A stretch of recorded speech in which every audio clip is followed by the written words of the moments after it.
سیرت زینب کے ایک حصے کو رکھتا ہوں. شہزادی کے حوالے سے دو باتیں تو بہت ہی مشہور ہیں. شہزادی کا ذکر ہوگا تو پردے اور حجاب کی بات ضرور آئے گی. شہزادی کا ذکر ہوگا عزاداری امام مظلوم کی اہمیت ضرور آئے گی. یہ دو موضوعات وہ ہیں جس پہ آپ اکثر مجالس میں سنتے رہتے ہیں. زینب کی زندگی کچھ اتنے مصائب میں گزری کہ شہزادی کا لقب بھی ام المصائب ہو گیا. کہ ساری زندگی جس نے مصیبتیں ہی مصیبتیں دیکھی. ابھی بچپن ہے کہ نانا کی وفات کو بھی دیکھا اور نانا کے فوراً بعد اپنی ماں پہ ہونے والے مظالم کو بھی دیکھا. جوانی کے مرحلے میں داخل ہوئی اور ایک مرتبہ اپنے بابا پہ ہونے والے مظالم کو دیکھ رہی.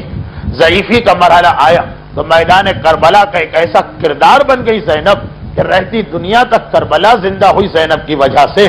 اتنے سارے مصائب کے لقب ام المصائب قرار پایا. لیکن ان تمام مصائب کے درمیان زینب اپنی سیرت کا ایک اہم ترین پیغام ہم تک پہنچایا.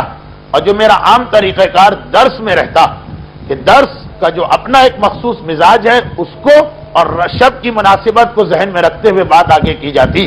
وہ جو سیرت زینب کا ان مصائب کے درمیان زینب نے اپنی سیرت کا جو ایک اہم ترین پیغام پہنچایا وہ یہی کہ جتنے بھی مصائب اور جتنی بھی مصیبتوں کا سامنا کرنا پڑا ان تمام مصیبتوں کے درمیان فریضہ تبلیغ، فریضہ امر بالمعروف، معاشرے کو آگاہ کرنا حقائق دین سے، یہ کبھی زینب کبریٰ کے طرز عمل اور سنت سے جدا نہیں ہوا.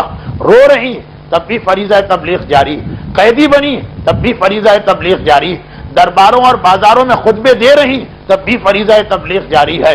اور ان تمام کے ساتھ جب شہزادی تھی علی کے زمانے میں تب بھی فریضہ تبلیغ جاری. اپنی دیگر تمام دنیاوی پریشانیوں کے درمیان زینب نے یہ مسئلہ بتایا. زینب کبریٰ کی ذات ایک نمونہ بن کے آتی ہے کہ جس نے ساری زندگی زینب کی دیکھ لی. رسول زندہ بچپنا ہے زینب کا، مدینے کی بچیوں کو کھیل کے نام سے بلاتی اور تبلیغ کا سلسلہ جاری. زینب کی جوانی آ گئی، زینب شہزادی، کیونکہ علی کوفے میں پوری اسلامی دنیا کے خلیفہ، زینب شہزادی بنتی ہیں، لوگوں عورتوں کو ملاقات کے لیے بلاتی اور باقاعدہ درس کا سلسلہ شروع کر دیتی. زینب کی ضعیفی آ گئی، اب زینب قیدی بنی، اب زینب کے ہاتھ گردن سے بندھے، اب زینب کو بے محمل و بے اماری کے اونٹ پہ بٹھا کے لے جایا جا رہا. مگر بازار میں جائیں تو، دربار میں جائیں تو ہر جگہ تبلیغ کا سلسلہ جاری، ہر جگہ خطبات دینے کا سلسلہ جاری. حتیٰ یہ کہ سیرت زینب کا آخری حصہ جس کے بارے میں روایتیں مختلف، لیکن ایک روایت جو بہت کم پڑھی جاتی علماء نے لکھی، جناب زینب کی قبر کہاں؟ شام کے شہر دمشق میں سیدہ زینبیہ کے نام سے ایک عالیشان روضہ، قاہرہ مصر کے شہر قاہرہ میں زینبیہ کے نام سے ایک روضہ، اور مدینہ کی جنت البقیع میں بھی ایک قبر کو کہا جاتا ہے کہ زینب کی قبر. یہ 3-4 جگہ قبر کیوں آ گئی، کیسے آ گئی؟ اس لیے کہ یہ پتہ نہیں چل سکا کہ جناب زینب کا انتقال کہاں ہوا. اور یہ کیوں پتہ نہ چل سکا؟ وہ اس لیے کہ سید سجاد اور زینب نے تقسیم کار کر لی. سید سجاد امامت کے فرائض انجام دینا مدینے کو مرکز بنایا اور زینب کو تبلیغ دین اور حسین کا پیغام پہنچانا. چنانچہ زینب یہ مناسب سمجھا کہ شہر جائے، دیہات، گاؤں، اسلامی دنیا کے غیر معروف جگہ زینب نے مدینے میں حسین کی صف ازا بچھائی. کچھ عرصہ گزرا، انقلاب کے آثار نظر آئے. گورنر نے حاکم کو خط لکھا. حاکم یہ تو دیکھ چکا کہ زینب کو قید کرنے کا نتیجہ کہ نام میں یزید داخل دشنام ہو گیا، قید تو نہیں کیا جا سکتا، کہا ان کو مدینے سے جلا وطن کر دو. مکے آ گئی، مکے یہاں صف ازا بچھا کے بیٹھی، حسین کا تذکرہ شروع کیا. 6 مہینے سال یہاں تبلیغ کی. لوگوں کو حالات معلوم ہے، انقلاب آنے لگے، کہا انہیں طائف بھجوا دو.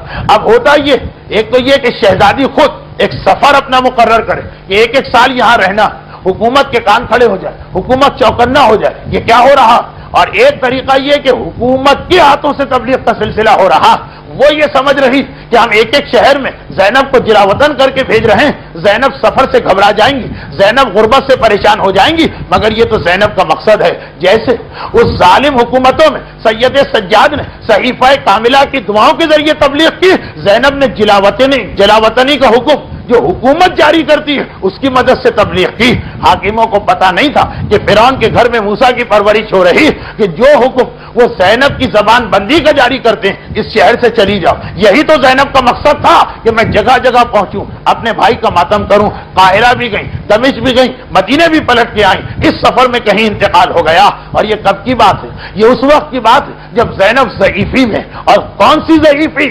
عام ضعیفی نہیں, کوفے و شام کے مصائب چھوٹے مصائب نہیں, ان مصائب کی ضعیفی کہ محمد حنفیہ چھوٹا بھائی آ رہا ہے, اپنی بڑی بہن کو نہیں پہچان پا رہا. اتنی ضعیفی کے بعد زینب کی تبلیغ کا سلسلہ جاری ہے تو پیغام مل رہا, اے زینب کبریٰ کے جانثاروں, اے زینب کبریٰ کی کنیزوں, اے زینب کبریٰ کو ماننے والوں, طریقہ زینب دیکھو. یہ زینب کبریٰ کی سیرت ہے کہ دیکھو ایک لمحے کے لیے بھی تبلیغ سے غافل نہ ہونا.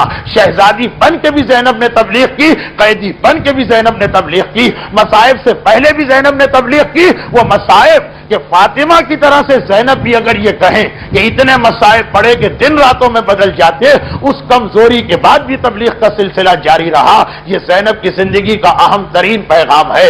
رحمتک یا ارحم الراحمین وصلی اللہ علی محمد وآلہ الطاہرین.